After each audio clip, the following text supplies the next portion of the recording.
Hi ಎಲ್ಲೋ ನಮಸ್ಕಾರ ಗೆಳೆಯರೇ. ಬನ್ನಿ ನಮ್ಮ RCR24x7 ಚಾನಲ್ಗೆ ಸ್ವಾಗತ ಸುಸ್ವಾಗತ. ನೀವು ನಮ್ಮ ಚಾನಲನ್ನು ಈಗಲೇ ಸಬ್ಸ್ಕ್ರೈಬ್ ಮಾಡಿಕೊಳ್ಳಿ ಮತ್ತು ನೋಟಿಫಿಕೇಷನ್ ಬಟನನ್ನು ಆನ್ ಮಾಡಿಕೊಳ್ಳಿ. ಬನ್ನಿ, ಇಂದಿನ ಸುದ್ದಿ ದರ್ವೇಶ್ ಗ್ರೂಪ್ ಬಿಗ್ ಅಪ್ಡೇಟ್. ಹೊಸ ಅಪ್ಡೇಟ್ ಬಂದಿದೆ. ದರ್ವೇಶ್ ಗ್ರೂಪ್ ಬಗ್ಗೆ ವಿಡಿಯೋದಲ್ಲಿ ದರ್ವೇಶ್ ಅಪ್ಡೇಟ್ ಬಗ್ಗೆ ಕೊಟ್ಟಿದೆ. ಈಗ ಮತ್ತೆ ದೊಡ್ಡ ಅಪ್ಡೇಟ್ ಬಂದಿದೆ. ಸರ್ಕಾರ ದರ್ವೇಶ್ ಗ್ರೂಪ್ನ ಎಲ್ಲ ಸ್ಥಿರಾಸ್ತಿಗಳನ್ನು ವಶಪಡಿಸಿಕೊಳ್ಬೇಕಂತೇಳಿ ಆರ್ಡರ್ ಮಾಡಿದೆ. 23/6/2025 ದರ್ವೇಶ್ನ ಎಲ್ಲ ಏಜೆಂಟ್ಸು ಸಬ್ ಏಜೆಂಟ್ಸ್ನ ಎಲ್ಲ ಒಂದು ಲಿಸ್ಟ್ ಮಾಡಿದ. 4 ಅನೆಕ್ಸರ್ ಮಾಡಿದೆ. ಅದರ ಪ್ರಕಾರ ಸರ್ಕಾರದ ಉಪ ಕಾರ್ಯದರ್ಶಿ ಕಂದಾಯ ಇಲಾಖೆ ಅನ್ವರ್ ಪಾಷಾ ಅಂತೇಳಿ ಆರ್ಡರ್ ಮಾಡಿದ್ದಾರೆ. ಅವರು ಏನಂತೇಳಿ, ದರ್ವೇಶ್ ಗ್ರೂಪ್ನ ಎಲ್ಲ ತೀರಾಸ್ತಿ ಮೂವೇಬಲ್ ಇಮ್ಮೂವೇಬಲ್ ಎಲ್ಲ ಆಸ್ತಿಗಳನ್ನು ವಶಪಡಿಸೋಕೆ ಆರ್ಡರ್ ಆಗಿದೆ. ಇದೇ ತಿಂಗಳ 23ರಂದು ಆರ್ಡರ್ ಆಗ್ಯದ. ಈಗ ನೋಡೋಣ, ಮುಂದೆ ವಿಡಿಯೋದಲ್ಲಿ ಎಲ್ಲ ವಿವರವಾಗಿ ಹೇಳ್ತೀನಿ. ಬನ್ನಿ ಸ್ನೇಹಿತರೆ. ನಾನು ಕಳೆದ ವಿಡಿಯೋದಲ್ಲಿ ತಿಳಿಸಿದೆ ಏನೇನಾಗ್ಬೋದು ಅಂತೇಳಿ ದರ್ವೇಶ್ ಗ್ರೂಪ್ ಬಗ್ಗೆ. ವಿಡಿಯೋ ಎಡಿಟಿಂಗ್ ಸರಿಯಾಗಿಲ್ಲ, ಆಡಿಯೋನು ಸರಿಯಾಗಿಲ್ಲ, ಆದರೆ ಸಹಕರಿಸ್ಬೇಕು. ನಿಮ್ಗೆ ಮಾಹಿತಿ ಮುಖ್ಯ. ಬನ್ನಿ, ಏನಂತ ಆರ್ಡರ್ ಮಾಡಿದ್ದಾರೆ ಅಂದರೆ, ಈಗ CID ತಲೆ ಕೇಸ್ ನಡೀತಾ ಇತ್ತದು. CID officer, deputy superintendent of police anti human and trafficking division, criminal investigation department Bengaluru ಅವರು ರಿಪೋರ್ಟ್ ಕೊಟ್ಟರು ಕಂದಾಯ ಇಲಾಖೆಗೆ. ಆ ರಿಪೋರ್ಟ್ ಆಧಾರದ ಮೇಲೆ ದರ್ವೇಶ್ ಗ್ರೂಪ್ನ ಎಲ್ಲ ಸ್ಥಿರಾಸ್ತಿಗಳನ್ನು ವಶಪಡಿಸ್ಕೋಬೇಕಂತೇಳಿ ಸರ್ಕಾರ ಆರ್ಡರ್ ಮಾಡಿದೆ. ಈಗ ರಾಜ್ಯಪತ್ರದಲ್ಲಿ ಇಮಿಡಿಯೇಟಾಗಿ ಈ ದಿನಾಂಕದಿಂದ ಯಾವುದೇ ಆಸ್ತಿ ಮಾರಂಗಿಲ್ಲ, ಯಾವುದೇ ಆಸ್ತಿ ಯಾರೂ ಹಕ್ಕುದಾರರಲ್ಲ. ಈಗ ಸರ್ಕಾರದ ವಶದಲ್ಲಿದೆ. ಯಾಕೆ ಮಾಡಿದೆಪ್ಪ ಅಂದರೆ, ಅವರು ಪ್ಲ್ಯಾನ್ ಕೊಟ್ಟಿದ್ರು. ಅವರು ಈ ಥರ ಹಂಚ್ತೀವಿ, ಆ ಥರ ಮಾಡ್ತೀವಿ, ಈ ಥರ ಮಾಡ್ತೀವಿ ಅಂತೇಳಿ CIDಗೆ ಏನೋ ರಿಪೋರ್ಟ್ ಕೊಟ್ಟಿದ್ರು ಅವರು. ಈಗ ಇನ್ನೂ ಆರ್ಡ್ರ್ ಕೋರ್ಟ್ ಮಾಡ್ಬೇಕು. ಇದಕ್ಕೆ ಕೋರ್ಟ್ನಲ್ಲಿ ಆದೇಶ ಬಂದಿಲ್ಲ. ಇನ್ನು ಕೋರ್ಟ್ನಲ್ಲಿ 26 ಅಂದರೆ ನಾಳೆ ಏನಾಗ್ತದೆ ನೋಡ್ಕೊತ ಇರಬೇಕು. ಸರ್ಕಾರದ ಪ್ರಕಾರ ಎಲ್ಲ ಆಸ್ತಿಗಳನ್ನು ಅನೆಕ್ಸರ್ 1, 2, 3, 4ರಲ್ಲಿ ಇದು ಮಾಡಿದೆ. ಸುಮಾರು 8,26,12,000 ರೂಪಾಯಿ ಎಲ್ಲ ಅಕೌಂಟ್ಸ್ಗಳಲ್ಲಿದೆ. 22 ಅಕೌಂಟ್ಗಳು, 22 ಜನರ ಅಕೌಂಟ್ಗಳು. ಅದು ಅಂದರೆ ಟೋಟಲ್ ಅಕೌಂಟ್ಸ್ ಎಷ್ಟಿದಾವೆ ಗೊತ್ತಿಲ್ಲ.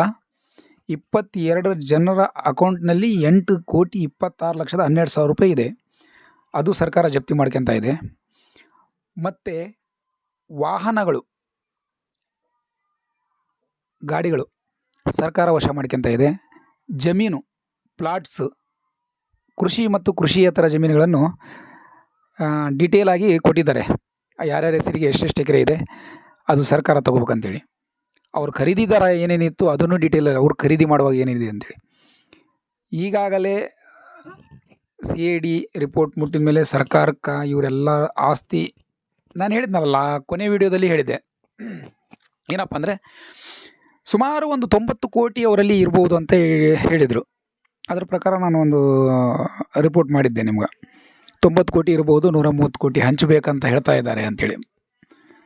ಈಗ ಇದು ಎಷ್ಟು ಆಸ್ತಿ ಆಗುತ್ತೆ ಅಂದರೆ 90 ಕೋಟಿವರೆಗೆ ಆಗ್ತಾ ಇದೆ ಅಂತ ಸುದ್ದಿ. ಬಟ್ ಇದನ್ನು ಮತ್ತೆ ವೆರಿಫೈ ಮಾಡಬೇಕು. 8,26,12,000 ಅಂತಲೂ ಕ್ಯಾಶ್ ಇದು ಅಕೌಂಟಲ್ಲಿ ಇದ್ದಾವೆ. ಈಗ 22 ಜನ ಅಕೌಂಟು, ಸಂಬಂಧಿಕರು, ಏಜೆಂಟ್ಸು, ಸಬ್ ಏಜೆಂಟು ಕಲಿಸಿ CID ಅವ್ರು ಏನು ಮಾಡಿ ಸರ್ಕಾರ ವಶ ಮಾಡ್ಕೊಂಡದಂದರೆ ಹಣ ನಿಮ್ಗೆ ಸರ್ಕಾರ ಮುಟ್ಸ್ಬೇಕು ಈಗ ಇನ್ವೆಸ್ಟರ್ಗಳಿಗೆ ಅಂತೇಳಿ ಸರ್ಕಾರ ತನ್ನ ವಶ ಮಾಡ್ಕೊಂಡ ಹರಾಜು ಮಾಡ್ತಾರೆ, ಮಾರ್ತಾರೆ. ಅದನ್ನು ಎಲ್ಲ ಅಮೌಂಟ್ ಮಾಡಿ ಜನರಿಗೆ ಹಣ ಕೊಡುವ ವ್ಯವಸ್ಥೆ ಮಾಡ್ಬೇಕಂತೇಳಿ ಸರ್ಕಾರ ಮಾಡಿರಬೇಕು. Deputy secretary revenue department Anwar Pasha ಇದನ್ನು ಆರ್ಡರ್ ಮಾಡಿದ್ದಾರೆ. ಈಗ ಎಲ್ಲೆಲ್ಲಿ ಶುಜಾದು ಆಸ್ತಿ ಇದೆ ಅಂಥೇಳಿ, ಮಾನ್ವಿಯಲ್ಲಿ 2 ಎಕರೆ 16 ಗುಂಟೆ. ನೆಕ್ಸ್ಟು ಎರಡನೇದು ಪೋತುಗಲ್ ಗ್ರಾಮದ ಸರ್ವೆ ನಂಬರ್ 36 ಹಿಸ್ಸಾ 6 2 ಎಕರೆ 1 ಗುಂಟೆಯಲ್ಲಿ.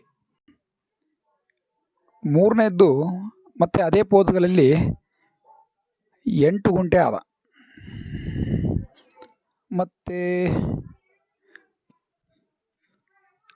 ಮತ್ತು ಪೋತುಗಲ್ನಲ್ಲಿ 1 ಗುಂಟೆ ಅದ. ಮತ್ತು ಪೋತುಗಲ್ನಲ್ಲೇ 2 ಗುಂಟೆ.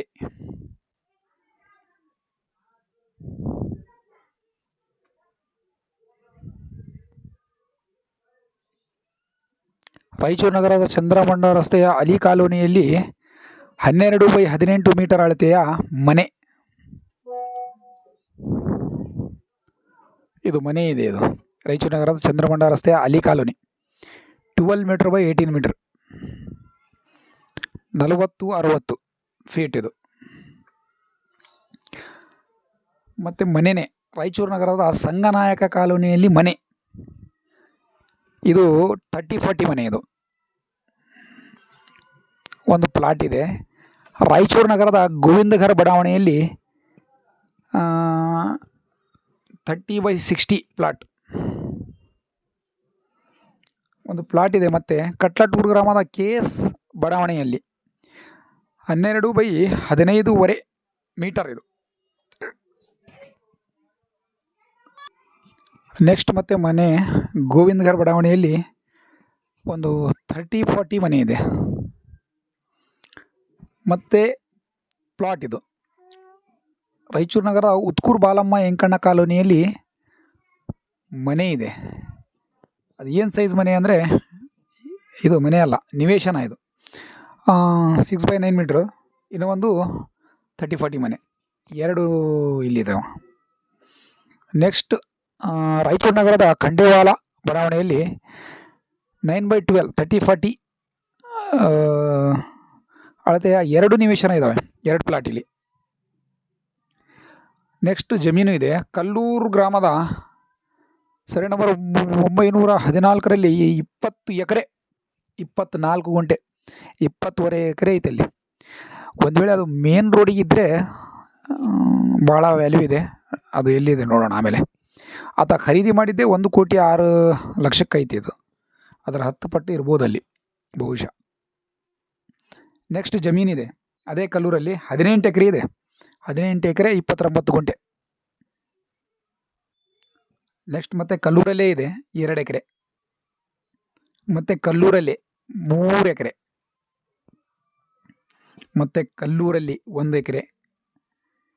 ಮತ್ತು ಕಲ್ಲೂರಲ್ಲಿ 5 ಎಕರೆ. ಮತ್ತು ಕಲ್ಲೂರಲ್ಲೇ 5 ಎಕರೆ. ಇಷ್ಟು ಜಮೀನಿನ ವಿವರ.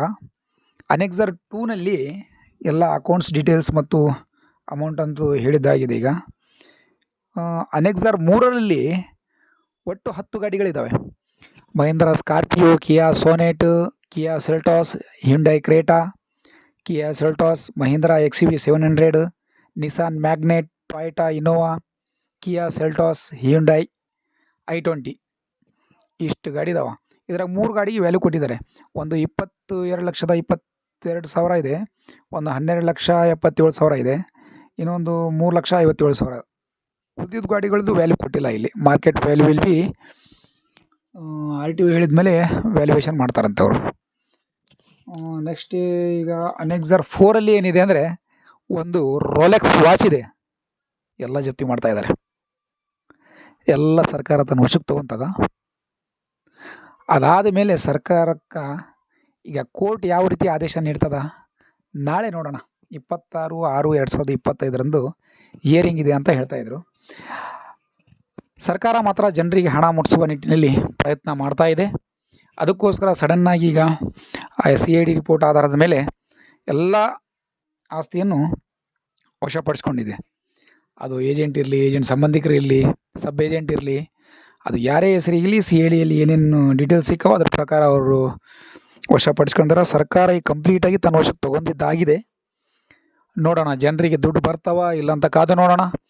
ಎಲ್ಲರ ದುಡ್ಡು ಬರಲಿ ಅಂತೇಳಿ ಆಶಿಸೋಣ. ಬನ್ನಿ, ನಮ್ಮ RCR 24x7 ಚಾನಲನ್ನು ಸಬ್ಸ್ಕ್ರೈಬ್ ಮಾಡಿ, ಈ ವಿಡಿಯೋನು ಅತಿ ಹೆಚ್ಚು ಶೇರ್ ಮಾಡಿ ಮತ್ತು ಬೆಲ್ ಬಟನನ್ನು ಆನ್ ಮಾಡಿಕೊಳ್ಳಿ. ನಿಮಗೆ ಮತ್ತೆ ನೆಕ್ಸ್ಟ್ ಅಪ್ಡೇಟ್ ಕೊಡ್ತಾ ಇದ್ದೀನಿ ನಾಳೆ ಬೆಳಿಗ್ಗೆ ಬಹುಶಃ.